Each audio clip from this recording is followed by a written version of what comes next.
You need someone fluent in Sabanese to serve as a translator for what Nick is really trying to say. Let's take a listen after the Arkansas game. Scored 65 points. You can't complain much. It was great that the defense scored a touchdown on an interception return. Stop it just a second here. He knows he shouldn't complain, but look at that face, and you hear it in the voice. What he's really saying is, I want to complain. I need to complain just a little bit. I mean, it's 31 points. A little more time to cool down a little later. Let's see what Nick had to say then. Made a lot of mistakes on defense today. Didn't play very well together as a unit.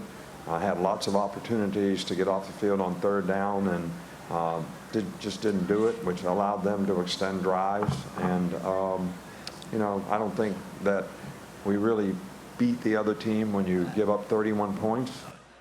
31 points. 31.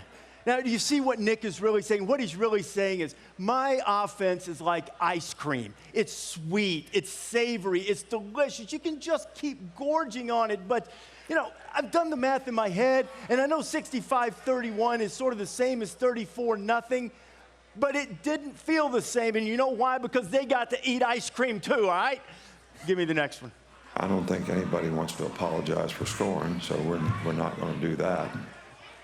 Oh, I see what he's saying. He wants to win 65-0. It's all really simple if you just kind of look between the lines and translate.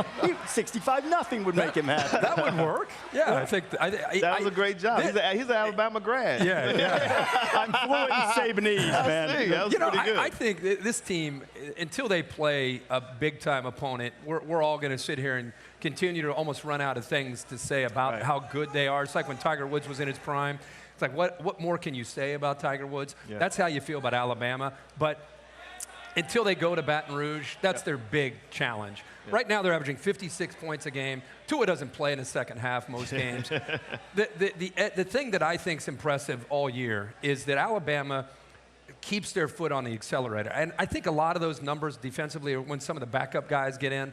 And so I think it's affected their bigger numbers. But, guys, how they pay attention to detail and how they keep battling when everybody's telling them you're already in the championship, that's the thing you got to really appreciate, how they pay attention to detail. But I don't think this is also the first year where they've played a lot of backups. I think it's reasonable to say, too, that their defense isn't as stout as we've seen and definitely not as deep.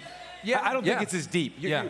Whether it be the defensive line, whether it be linebackers. The whole new secondary. And now you lose, obviously, guys in the secondary with Diggs being out.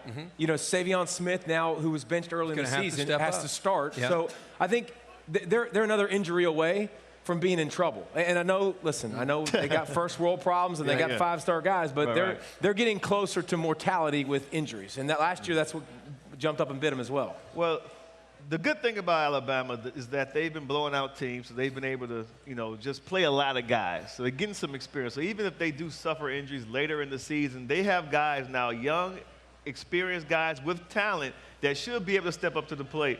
What Nick Saban does, which is, to me, it just blows my mind, is he always gets his guys up to play to a standard no matter who the opponent is. And I'm telling you, you might not believe it, but that's one of the toughest things for any coach on any level to do is to get his guys to get up, especially after you've had a big game, which is something we're going to discuss later in the show. But he's able to do that week after week after week, and that's why they've been so successful. Another blowout today?